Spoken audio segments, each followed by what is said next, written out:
आइए उससे अगला क्वेश्चन जो देखते हैं। यहाँ पर ऐसे क्वेश्चन जब कभी फरवरी का महीना आता है तो फरवरी पर हमें विशेष ध्यान ये देना होता है कि फरवरी बीत चुकी है, फरवरी में 29 तारीख शामिल है या नहीं शामिल है।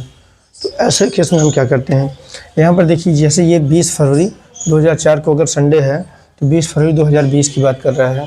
2020 20 फरवरी 2020 को कौन सा दिन होगा।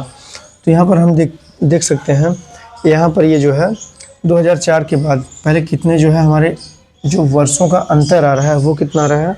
तो वर्षों की अंतर की बात करें तो यहाँ पर कितने वर्ष का अंतर आ रहा है, ये आपका आ रहा है 16 वर्ष का अंतर, 16 वर्ष, ये 16 वर्ष का अंतर आ रहा है। अब यहाँ पर हम देखेंगे लीप वर्ष कितने हैं। लीप वर्ष 2004 चूँकि आपका ये जो है ये लीप ईयर आपका कौन सा है। तो यहाँ पर देखिए जब फरवरी 20 फरवरी की बात करें तो यहाँ पर फरवरी आपका बीता नहीं है, यहाँ पर हम 2004 को भी ऐड करेंगे यानी कि आपका 4 होगा, 4 के बाद फिर 8 होगा, 8 के बाद जो है 12 होगा, 12 के बाद 16 होगा, 16 के बाद फिर 20 तो है लेकिन 20 में क्योंकि यहाँ 29 फरवरी शामिल नहीं है इसलिए यहाँ पर 20 को हम जो है लीप ईयर में काउंट नहीं करेंगे। तो यहाँ पर कितने लीप ईयर हैं, ये आपके 4 लीप ईयर है। तो 16 में हम क्या कर देंगे, 4 जोड़ देंगे।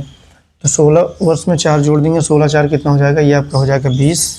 जब 20 हो जाएगा हम 7 से भाग देंगे, कितना आएगा 7 14, ये आएगा 6 यानी कि +6।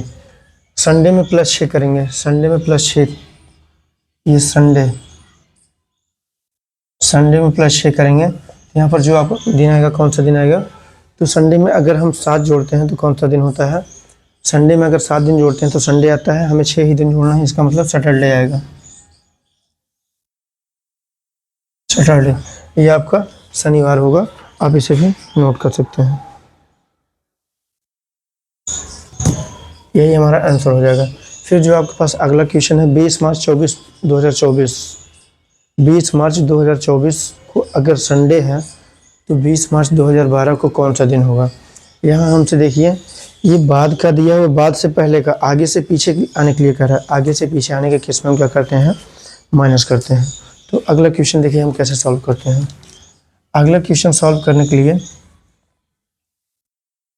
यहाँ पर देखिए ये तारीख सेम है, महीना भी आपका सेम है, केवल अंतर है तो किसमें, वर्षों में अंतर है। ये कितना आ गया 12 वर्ष। ये आपका कितने वर्षों का अंतर आ रहा है, 12 वर्ष। तो 12 वर्ष में हम देखते हैं कि पहले जो है लीप ईयर कितने पड़ रहे हैं। यहाँ पर देखिए 20 मार्च की बात हो रही है, 2012 से 2024 तक कितने लीप ईयर्स बीते हुए हैं। तो ये 20 मार्च की बात हो रही है, यहाँ पर आपका जो है 29 फरवरी बीत चुका है, इसलिए हम 2012 को नहीं लेंगे। यहाँ पर 12 को हम क्या करेंगे, नहीं लेंगे। 12 के बाद फिर आपका 16 आता है, 16 के बाद फिर आपका 20 आता है, 20 के बाद यहाँ जो है 29 फरवरी, यहाँ 2024 में मार्च का महीना इसलिए शामिल है तो यहाँ 24 लेंगे। तो ये आपका कितने लीप ईयर होंगे, 3 लीप ईयर। तो 12 में हम क्या करेंगे, 3 जोड़ देंगे।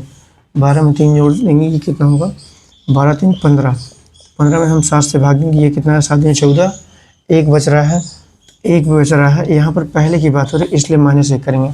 तो संडे में 1 दिन माइनस करेंगे, क्या आएगा आपका आंसर। संडे में अगर 1 दिन माइनस करेंगे तब भी आपका आंसर क्या आएगा, देखिए संडे -1, संडे -1 करेंगे तब भी आपका आंसर सैटरडे आएगा। ये आपका आंसर हो जाएगा, इसे भी आप नोट कर सकते हैं। ये एक क्वेश्चन और है हमारे पास, जैसे कह रहा है 5 अगस्त 2009 को अगर बुधवार है, वेडनेसडे है, तो 5 अगस्त 2020 को कौन सा दिन होगा। तो ऐसे केस में हम क्या करते हैं, यहाँ पर देखिए 2009 से 2020 की बात यानी कि आगे जाने की बात कर रहा है। तो यहाँ पर सबसे पहले देखिए डेट आपकी सेम है, मंथ आपका महीना अगस्त दोनों सेम है।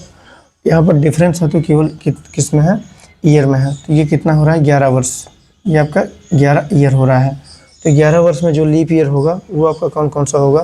देखिए 9 के बाद कौन सा महीना था, 12 है, 12 के बाद फिर जो है आपका 16 है, 16 के बाद यहाँ देखिए फरवरी बीत चुका है इसलिए हम 20 को भी शामिल करेंगे। तो ये हम कह सकते हैं कितने लीप ईयर हो रहे हैं, 3 लीप ईयर। तो यहाँ पर जो और डेज आएंगे, और डेज जो आएंगे, ये 11 आपका ये हो जाएगा, 3 लीप ईयर है, 11 3 14। तो 14 में हम 7 से भाग देंगे, कितना आएगा, ये 0 आएगा। तो हम कह सकते हैं वेडनेसडे, जब 0 आता है तो हमारा कौन सा दिन होगा, वेडनेसडे में हम क्या करेंगे, 0 जोड़ेंगे, हमारा आंसर जो है आपका वेडनेसडे ही आएगा, यही आपका आंसर आएगा।